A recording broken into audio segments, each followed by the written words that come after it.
गीता के 51 अनमोल विचार। आत्मा पुराने शरीर को वैसे ही छोड़ देती है जैसे मनुष्य पुराने कपड़ों को उतारकर नए कपड़े धारण कर लेता है। जैसे जल में तैरती नाव को तूफान उसे अपने लक्ष्य से दूर ले जाता है, ठीक वैसे ही इंद्रिय सुख मनुष्य को गलत रास्ते की ओर ले जाता है। आपका विश्वास एक पर्वत को भी खिसका सकता है, लेकिन आपके मन का संदेह दूसरा पर्वत खड़ा कर सकता है। हमारा खुद पर विश्वास होना बहुत ही जरूरी है, क्योंकि हम अपने रास्ते पर खुद चलते हैं। वक्त कभी भी एक जैसा नहीं रहता है, उन्हें रोना भी पड़ता है जो बेवजह दूसरों को रुलाते हैं। अपनी इच्छा शक्ति के माध्यम से अपने आप को नई आकृति प्रदान करें। कभी भी स्वयं को अपनी आत्म इच्छा से अपमानित न करें। इच्छा एकमात्र स्वयं का मित्र होता है और इच्छा ही एकमात्र स्वयं का शत्रु है।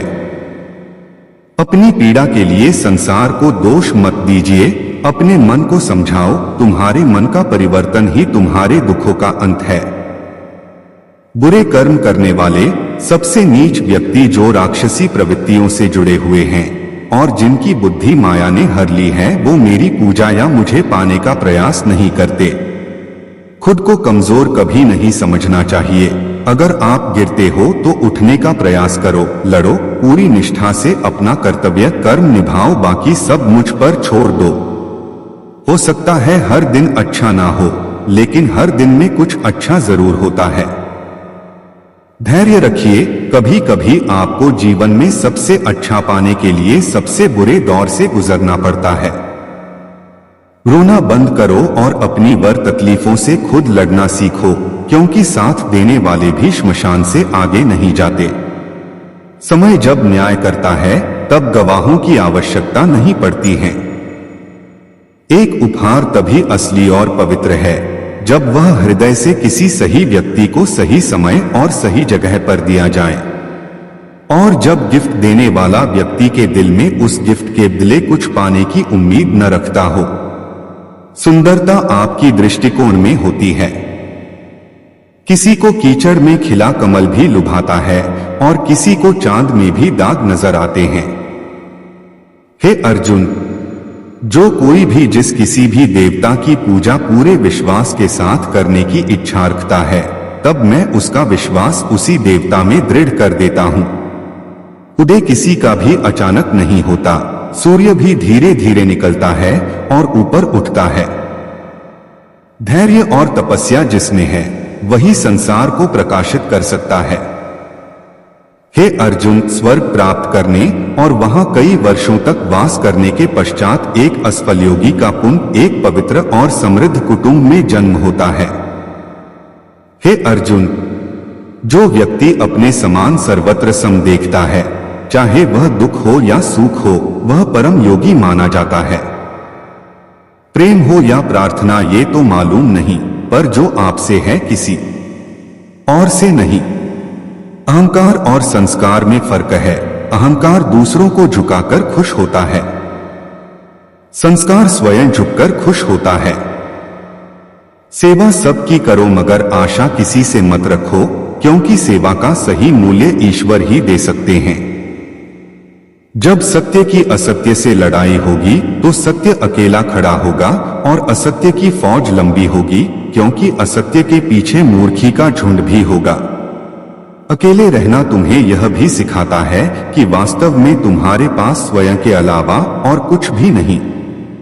जब परिवार के सदस्य अप्रिय लगने लगे और पराये अपने लगने लगे तो समझ लीजिए विनाश का समय आरंभ हो गया है। क्रोध आने पर चिल्लाने के लिए ताकत नहीं चाहिए, मगर क्रोध आने पर चुप रहने के लिए खूब ताकत चाहिए होती है। जो आपका है वो आपको मिलकर ही रहेगा, फिर चाहे उसे छीनने के लिए पूरी कायनात एक हो जाए। दो प्रकार के व्यक्ति इस संसार में स्वर्ग से भी ऊपर स्थित होते हैं। एक वो जो शक्तिशाली होकर भी क्षमा कर देते हैं, और दूसरे वो जो दरिद्र होकर भी कुछ दान करते हैं।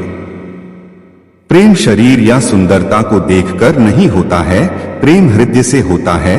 जहां दो हृदय मिल जाए वही प्रेम जन्म लेता है। किसी भी व्यक्ति को अच्छे से जाने बिना दूसरों की बातें सुनकर उसके प्रति कोई धारणा बना लेना मूर्खता है। अगर साफ नियत से मांगा जाए तो ईश्वर नसीब से बढ़कर देता है। जब भी विनाश होने का प्रारंभ होता है, शुरुआत वाणी के संयम खोने से होती है। जीवन में सब कुछ खत्म होने जैसा कुछ भी नहीं होता, हमेशा एक नई शुरुआत हमारा इंतजार कर रही होती है। जीवन में यदि खुश रहना है तो अधिक ध्यान उस चीज पर दें जो आपके पास है, उस पर नहीं जो दूसरों के पास है। उस दिन हमारी सारी परेशानियां खत्म हो जाएगी, जिस दिन हमें यकीन हो जाएगा कि हमारा सारा काम ईश्वर की मर्जी से होता है। विपत्ति में धैर्य, वैभव में दया और संकट में सहनशीलता ही श्रेष्ठ व्यक्तियों के लक्षण हैं। जो व्यक्ति स्पष्ट और सीधी बात करता है, उसकी वाणी कठोर जरूर होती है, लेकिन वह कभी किसी के साथ छल नहीं करता। जो अच्छा लगे उसे ग्रहण करो और जो बुरा लगे उसका त्याग, फिर चाहे वह विचार हो, कर्म हो या मनुष्य। बुराई बड़ी हो या छोटी हमेशा विनाश का कारण बनती है, क्योंकि नाव में छेद छोटा हो या बड़ा नाव को डुबा ही देता है। परिवार और समाज दोनों ही बर्बाद होने लगते हैं जब समझदार मौन और नासमझ बोलने लगते हैं। आप वापस नहीं जा सकते हैं और शुरुआत को नहीं बदल सकते हैं, लेकिन आप जहां हैं वहीं से शुरू कर सकते हैं और अंत को अवश्य बदल सकते हैं। कोई कुछ भी कहे, बस अपने आप को शांत रखो, क्योंकि सरज कितना भी तेज क्यों न हो, समुद्र सूखता नहीं है। जहां आपकी कोई कीमत नहीं है, वहां पर रुकना अनुचित है, चाहे वो किसी का घर हो या किसी का मन। जब कोई हाथ और साथ दोनों ही छोड़ देता है, तब कुदरत कोई ना कोई उंगली पकड़ने वाला भेज देता है, उन्हीं का नाम कान्हा है। जो मन को नियंत्रित नहीं करते हैं, उनके लिए वह शत्रु के समान कार्य करता है। हे अर्जुन, व्यक्ति जो चाहे बन सकता है, यदि वह विश्वास के साथ इच्छित वस्तु पर लगातार चिंतन करे। सिर्फ दुनिया के सामने जीतने वाला ही विजेता नहीं होता, बल्कि किन रिश्तों के सामने कब और कहां पर हारना है, यह जानने वाला भी विजेता होता है। जो लोग बुद्धि को छोड़कर भावनाओं में बह जाते हैं, उन्हें हर कोई मूर्ख बना सकता है। वक्त से पहले मिली चीजें अपना मूल्य खो देती है और वक्त के बाद मिली चीजें अपना महत्व। मनुष्य को अपने कर्मों के संभावित परिणामों से प्राप्त होने वाली विजय या पराजय, लाभ या हानि, प्रसन्नता या दुख इत्यादि के बारे में सोचकर चिंता से ग्रसित नहीं होना चाहिए। जब उम्मीदें टूटने लगे, कोई रास्ता दिखाई ना दे, तो एक बार भगवत गीता की शरण जरूर ले लेना। जय श्री कृष्णा। ऐसी ही और वीडियो के लिए हमारे चैनल को सब्सक्राइब करें। धन्यवाद।